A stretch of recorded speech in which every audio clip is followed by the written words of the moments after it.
yourself to like take those moments of breathing to sort of reset yourself. And so I think that's really helpful to sort of do all those things that can help you sort of de-stress, temporarily. I have a question that maybe kind of changes the topic a bit, but I know that you're the first African-American male in your position, and I think I'll say it the wrong way because that position is, sorry, maybe you could tell us again because I know I'll screw it up.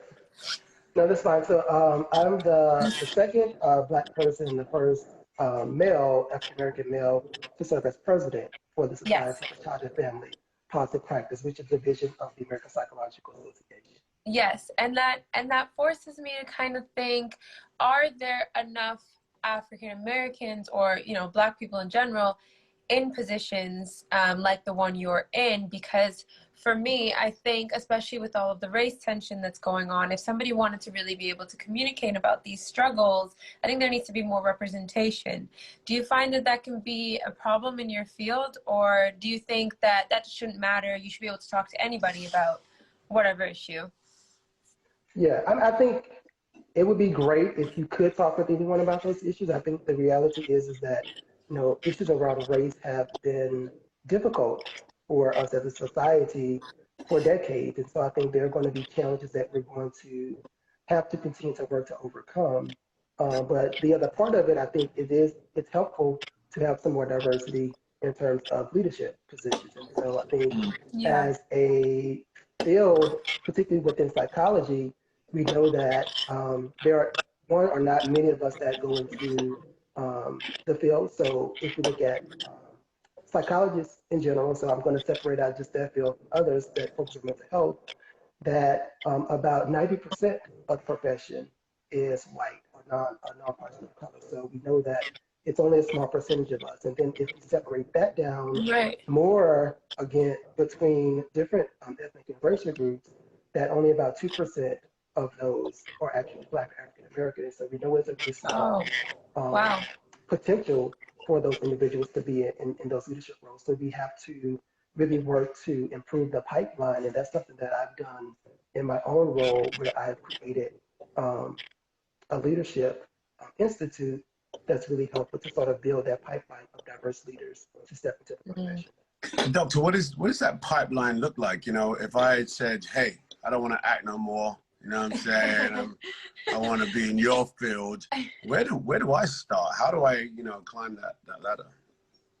Yeah, I mean, I think one, we need to start at the collegiate level. So with undergraduate students, we're really letting them know that there are different career paths within the profession. I think we oftentimes single out licensed clinical psychologists or counseling psychologists, which are those that do the therapy piece primarily. But there are other things that you can do in terms of psychology as well. So for people that want to focus on research, or for those that maybe want to do business-related psychology, focus in sort of organizations, or people that want to focus on social issues, like there's a wide variety of different career paths. And I think we have to sort of start there to really educate people about those potential opportunities, because not everyone wants to be a licensed psychologist and do therapy. Right. Can I ask you a personal question? Are you religious at all? I am religious. And what part does religion play within that conversation around therapy? At least, being able to talk to someone of your race, of your background, of your congregation. How important is the religious part, or do you feel there's a distinction between religion and perhaps therapy? Yeah, so for me, one of the reasons that I got into the field was because I feel that in the Black community specifically, that religion oftentimes plays an important role in how we cope with life. And so for many people, there may be preferences to work with a religious leader or a pastor, or to just engage in things like prayer as a way to sort of cope with challenges and stress in life. And so that may reduce their preferences for maybe working with someone as in terms of like a therapist to address those concerns. And so a lot of the work that I've been doing has really been centered on how it's important to consider that you can engage in those religious coping practices. So whether that's attending church or engaging in prayer, and you can also go, to therapy and work with someone that can be able to sort of help you from that perspective as well. And then there are some therapists that are trained to actually sort of integrate and include sort of religious aspects into the work that they do. Right. That's not what I do, but it is something that is available for those that may be more interested in sort of that spiritual connection in terms of healing. I kind of want to ask again, like I'm talking to the doctor, I'm like, what can I do? What can I do? But no, seriously, honestly, I really appreciate you being here, because we both have thought about mental health quite a lot lately and just how to navigate everything that's going on. But I have a friend who talks a lot about writing things down and getting things out on paper, and and talking about how you can manifest a better state of mind by putting positive thoughts on paper and things like that. Do you use any? Yeah, and can I ask you personally, what do you do to cope? I mean, needless to say, you're human, you're obviously excellent, and, in a position to perhaps have the best tools to cope, but you're human, right? And this particular time is unprecedented, right? So I just wonder, what does the doctor do to make himself sane and keep, Right. Yeah. No, that's important. And so you can tell us. I try to. I drink. No. I try to practice what I preach, and so I think the idea about self-care and engaging in healthy coping strategies is really important. And so for me, one of the things that I do is run fairly often. So physical activity, Right. working out is something that's really helpful for me. And so we know that there is this mind-body connection. So between how your body and your mind, they work together for each other. And so I think for me, that's one of the strategies that I have to do to maintain my mental health. The other thing I think is really important is that we have to take breaks. And so breaks can look different for each of us. And so I think for some people, they want to take like a full day of engaging in, relaxation, and that's really helping to sort of restore the body. I have a hard time taking a full day to just Right. not do You're anything. probably really busy. Yeah. But I do take my moments where, a couple of hours or something can be really helpful to sort of recharge. And so I think you have to know your body and what is helpful for you. So you may only have, 15, 20 minutes to like step away and take a break. So for those that hard, if you have Right. kids or you have, a busy schedule, it's hard to sort of do that, to get some time by yourself. But we know it's not the amount of time, it's really the quality of that time that you have. And so making sure that Right. you That's make a a good quality point. amount of time.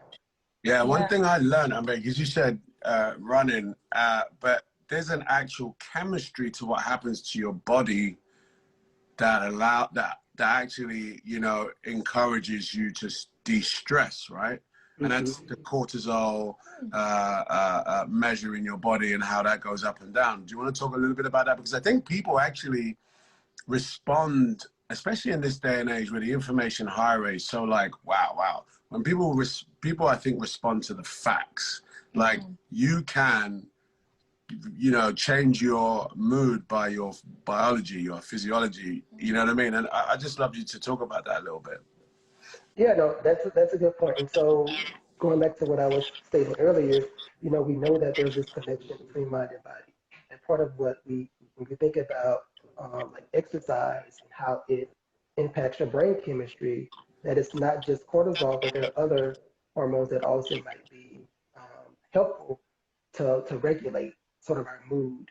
And I'm not an expert on the neuroscience piece, so I'm going to like tread that very lightly. But in terms of understanding, the brain chemistry and those different, hormones, norepinephrine, serotonin, cortisol, all of those things are really related to our mood regulation. And so what we know is caffeine intake, for example, like coffee, may even make your stress levels worse or make you more anxious. And so I think I always tell people that if you are experiencing anxiety, that you want to sort of reduce, caffeine intake, because that's going to increase your heart rate and all those other sort of physiological things, which are going to make it much more difficult as opposed to sort of helping you. Wow. Right. We'll Yeah, take you drink that. a lot of coffee. I drink a lot of coffee. But also breathing and breathe out quite a bit. So, yeah, actually, Idris has been doing a lot of breathing exercises lately. Do you feel like that's happened? Yeah. Do you know who Wim Hof is? The Iceman, I haven't. Wim Hof? I'm not familiar with the name. He's a gentleman that sort of, really pioneered this real strategy behind deep, intensive breathing, and has done so many studies on how to actually change the I'm gonna say the wrong word. No, it's how you oxygenate your body and what that does. And there's a term for it that actually you can do when you breathe these really intense breathing exercises. And I have to tell you, I've been doing it maybe for the last 2 or 3 weeks. Interesting. It's more about the mental commitment to breathing like that I'm like, oh, okay, I actually feel better. And I prefer not to have a coffee if I do that. You know what I'm saying? Yeah. Interesting. And I think it's like you got to find those moments of calm for you as well.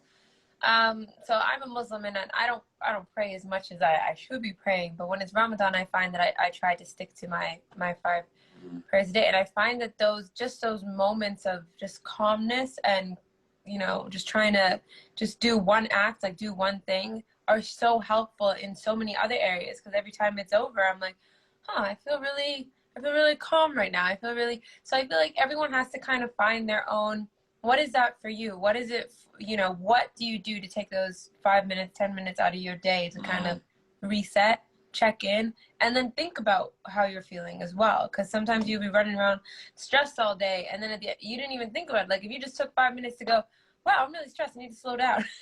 You might actually do that. Yeah, right. Yeah. Do you think that the conspiracy theories are a way for people to cope with everything that's going on, or has it always been the case? Yeah, I think people need something to believe, right? Right. They can't make sense of it. I think people need. I'll let you answer. Sorry, I took your question, but yeah, come to me anytime. But I really do feel people need something to believe. You know what I'm saying? Like, it's like reality shows, right? People really believe those reality shows are real. They're not. They're scripted, but people need something. I agree. I think it's part of the one. I think for many of us that we have a lot of free time, and so we need some sort of something to get us going, and maybe it's to spark a conversation, even with our friends or loved ones. But I think that does lead to part of why people might believe some of these conspiracy theories. I think the other piece is that we're also getting a lot of like mixed slash confusing information from different government sources, and so that also makes people like not sure what to believe, and so I think that also adds to why people say that, well, this conspiracy theory makes more sense to me because I've had, my local government versus my state government have, not been on the same